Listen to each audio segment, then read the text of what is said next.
When I tell you I have been waiting for this particular moment for months now, actually, it's almost a year now of like finally getting ready to kick off this next era, this next chapter. It was honestly all leading up to this particular moment where we could kick off a new series, a new name, and finally get the ball rolling long term.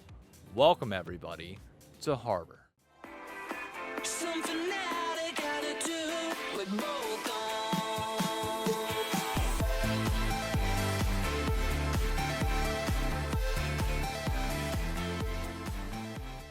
Now, in case you're wondering, what is Harbor and why Harbor? This is going to be my weekly Team Liquid Alienware update series talking about League of Legends, the org, and beyond. Each and every week we cover the headlines, what's going on, take a deep dive into certain things around the org if there's news around it, or if there's nothing, I kind of just come up with something on my own. But we obviously break down the games a little bit, talk about the upcoming weeks, everything that you pretty much need to know as it fits into the overall Team Liquid pie. Why Harbor? Well, honestly, I really did like the rendezvous name for 100 Thieves. The idea of this is a gathering point where we all come together and just kind of push whatever narratives we want, talk, beyond. For this era, Harbor felt appropriate for many different reasons. First and foremost, Team Liquid, water, felt appropriate. Two, I am focused on growing a New York City portion of fandom here within Team Liquid. I'm not a part of the org in any capacity, hence why the intro said TLAW fan series, okay? I'm doing this all external without even getting paid. But I don't believe that anybody has properly done geolocation right in LoL Esports within the capacity that it can be done. And as somebody that obviously lives here, has access to things, hosts events and beyond, I want to try and push a local audience in addition to obviously what the greater good of League of Legends for TL is. Like, that doesn't take away. Just because you're not here in New York doesn't mean you won't find benefit from this. But the New York Harbor is a massive gathering point for ships in the area. And obviously, I mean, come on. It just felt right. It's sentimental for me, and it's my content, and that's what I ultimately care about. Anyways, enough with that. Let's get into the League of Legends. Now that we are back in a regular split of the LCS, that means that we know the schedule for this entire upcoming split, which is a great point to start off this whole thing on, because by all means, splits are a marathon. They're not a sprint. You have 7 weeks of best of threes, then leading into playoffs. And once you hit playoffs, it's just hold on for dear life, hope all goes well. But how these weeks are structured makes a big difference in terms of expectations. Who are you facing early on that either you need to try and get early wins against, or the opposite? Can you take some losses early? Given that my expectation for us this split is that we should be top 3 by the end of the regular season. It very much does feel like it's TL, it's Lion, and it's C9. Somebody else within the other mix could step up, as we saw with Sentinels, but Sentinels also benefited from the fact that they didn't have to play TL during lock-in. Those expectations will begin to morph as the split goes on, but let's look at the split from that lens. Holy shit, it's getting windy up here. Actually, I might need to move this downstairs before my phone falls. Okay, here's the schedule rundown. First week, we got FlyQuest into Shopify, Dignitas, Sentinels, DSG, Lion, and C9. So what you should take away from this is weeks 1 through 5 should be an absolute breeze, hopefully, if we are as good as we say that we are, despite obviously lock-in not going in our favor and some of the early woes that did end up happening. It should be a fairly easy start to rack up some wins, but the end of the split is going to be tough. You have 2 back-to-back weeks that are basically a playoff tune-up. You'll have 1 week, assuming that you finish top 2, to face a lesser opponent, and then you'll immediately get flung into, oh god, all hell breaks loose. Actually, scratch that. There's only 6 teams that make playoffs. 1 will play 4 in the upper bracket from spring, and then 2 will play 3. So unless you finish first, you are playing one of either C9 or Lion, likely, barring something extreme happening during the regular season. So it should be fairly easy early on. Like, there shouldn't be all that much stress. FlyQuest is the one team, especially starting off here, that I am a little bit worried about just because of some of the firepower that exists there. However, given how their lock-in ended and given how ours was, I think I'm fine with it. And by fine with it, I mean, like, I'm not feeling worried in any capacity, because at the end of the day, once they got into playoffs, the boys only lost to Lion. That's it. That was the team that they lost to in the losers bracket. Oh no, you lost to the champions. Oh, I'm so scared going into the split. No, Lion ramped up. We played him close. It is what it is. More time for this team to gel whenever clearly some people were on different pages. It's exactly what you need. So no, I'm not worried at all going into this part of the split. But that's a quick look at the schedule ahead. Let's do some around the org stuff before we preview that first week matchup. I'd be remiss if I didn't start the around the org section talking about the layoffs that did happen at Team Liquid over the last few months. I do know some of the people that were affected by this, and my heart goes out to every single one of them. You all were incredible people, and I hope you land on your feet somewhere.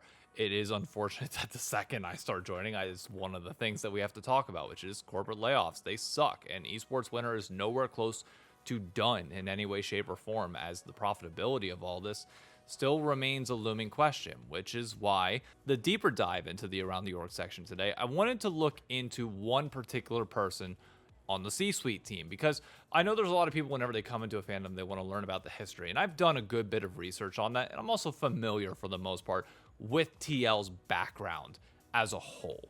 But what I care about more personally is who are the people in charge and in positions of power to try and help deliver the next generation of the org.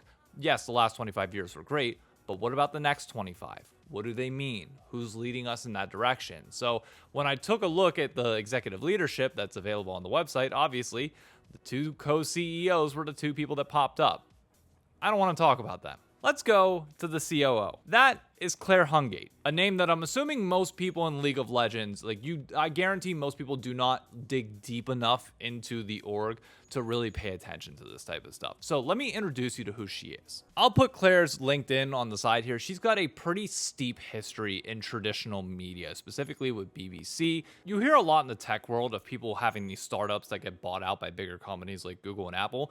Claire very much followed a similar footstep, but in traditional media, where she was with, I believe it was Wall to Wall Media Limited. Wall to Wall then gets bought out by Shed, and she oversees Shed as they get bought out by Warner Brothers. And her official title at the time, I guess, of leaving Warner Brothers is was managing director and CEO of Warner Brothers television production in the UK. Now, I listened to about 3 different podcasts that Claire talked about her background and what specifically brought her to Team Liquid. And that was access to new audiences, especially on the digital front, as legacy media was kind of leaving the digital landscape behind and kind of ignoring it for the most part. When joining Team Liquid specifically, her job was to make this whole thing profitable in some way, shape, or form. Yes, we're the new era. We're the digital landscape. We are the wild, wild west. But you know what? We were also losing money, and still are for many orgs. So you might be wondering, what does the COO do? Well, according to Google, the Chief Operating Officer is a senior executive responsible for overseeing a company's day-to-day operations and implementing its strategic vision. There's a few other buzzwords that they use there for corporate lingo, but the big thing there that Claire would touch on in a few podcasts is the strategic vision of Team Liquid going forward. She was hired in 2021 and obviously has now been there for going on 5 years. And one of the key points that she touched on in her interview in 2021, but then brought back in a conversation around 2024, whenever there was this whole Web3 blockchain thing that they are doing in partnership with Team Liquid Plus, where she really drilled down on the idea of profitability, especially in esports, comes from simply growing your audience, because you don't own any IP other than your team. So your way to profitability simply is gaining a bigger audience that you can then, at least for now, even though she didn't like the over-reliance on it, you can sell to sponsors, you can sell to advertisers who can then sell to your audience, or if you can sell products directly to your audience, aka merchandising, which Team Liquid has fantastic apparel in, that's your way to do it. And in order to grow that audience, you do have to put out a ton of content, which she specialized in prior to coming to Team Liquid, and that is really felt in a lot of different areas. I know at the beginning of this split, there were a lot of conversations around some of the media feeling like it's falling off a little bit from TL, but there's one thing that I've come to understand as I've done a lot of looking into this, is that Claire and the C-suite executive group at TL have put the right people in the right spots when it comes to content development and production that have a good eye for what works in general. Now, does it lose focus sometimes in terms of forgetting to promote the LCS and really trying to build that sports side audience versus just TV audience? Yes, I think that does happen at times, but overall, I'd say on the content front, it's been very, very successful. I mean, just look at the most recent video that the Team Liquid League of Legends program put out. It's a 6-figure interview. Granted, Jose Dioto brings a much larger audience and appeal to it. And yes, Jose Dioto's only been with the org for a few months now, but that still carries weight. shows that you're able to execute with the tools that you've been given. The reason why I wanted to look up Claire specifically is, one, I know she followed me on Twitter like a year or two ago, and I've always wanted to deep dive into her background and just never had the chance to. But I think it's important to understand who the people are that you eventually like want to try and report to or pitch ideas to within the org. If she's in charge of executing the strategic vision, well, guess what? You need to make sure if you have a, say, separate strategic vision in mind for where you want to try and push even a subsection of Team Liquid fans, or even to try and grow a subsection, say like a New York City subsection of fandom, you got to know who you're conversing with. You got to know who you're pitching the ideas to and try and go from there. It seems like from what I've read so far about most of the C-suite and Claire and Steve specifically is that if you can deliver the numbers, all's good. So I've got a long way to go in proving that mission. But yeah, I just wanted to introduce you all because I feel like not a lot of people might understand the C-suite, and it just humanizes some people that might be behind the scenes that we all just see as like faceless C-suite if you don't take the time to actually stop and learn about them. One of the things that Claire was actually pushing really hard is Team Liquid Plus, which I actually did go on and finally created my account on there and started leveling up my blue avatar, of which I gave him a little flag in a cell phone because it felt appropriate with TikTok. And then I'm just a big flag guy. Enjoy having them. Like, I love going to stadiums and like seeing the flags waving around. It's one of my favorites. So only level 2 for now. Still really growing that up. And if you want to customize your own TL avatar, you can go to teamliquid.com and sign up for Team Liquid Plus. The one reward that I want to work my way towards is that like clear desktop thing. I forget what the name of it is. I'll put a picture of it here. But you got to work towards getting certain points by activating with their socials, which is a great way to make sure that they're pushing certain creators, content pieces, tweets, beyond, to make sure that people give it a follow, give it a like. It's smart. It's a good way to keep your audience that comes in, like the 80% that comes in, and like keep that 20% that are really going to be active within the fan base busy and reward them along the way. And one last thing I'll say on that New York City front and like developing fandom, we are going to be having a New York City watch party this Sunday, on Easter Sunday. Yes, I know it's a holiday, but that just is what it is. Family's in town for me on Saturday, so I can't do it then. But the benefit of that is we get to watch the Team Liquid series together in person. I will be doing the co-stream there. I'll be wearing TL merch. If you want to come by, say hi, watch the games, grab a drink, chit chat, whatever you want, we'll be there. Should be a fun time. Anyways, the sun is losing light, so let's get into previewing this week's upcoming matchup with FlyQuest, which again should be fairly favored towards TL. I'm expecting us, Team Liquid Alienware, I need to get in the habit of saying that over and over and over again because I'm just going to keep saying TL as like the broader org if I don't fix that. For Team Liquid Alienware, it should be us favored pretty heavily. Like, I'm expecting a 2-0. I think a 2-1 is understandable if Griffin ends up having a good game. But for the most part, we've got power positions in two different lanes that I'd be looking at. Top lane is immediately the one that stands out to me. I looked up some of the stats, and when you look at Morgan versus Gakgos, at least within LCS lock-in, Morgan was sitting at a plus 167 gold differential at 10 minutes versus Gakgos being negative 79. It was a thing we saw all split long, or at least all lock-in long, where Gakgos didn't necessarily have the best lanes. FlyQuest as a whole would team fight incredibly well, which was shown by the fact that they had similar KDAs but 8% higher kill participation for Gakgos, which means they would group up and team fight together.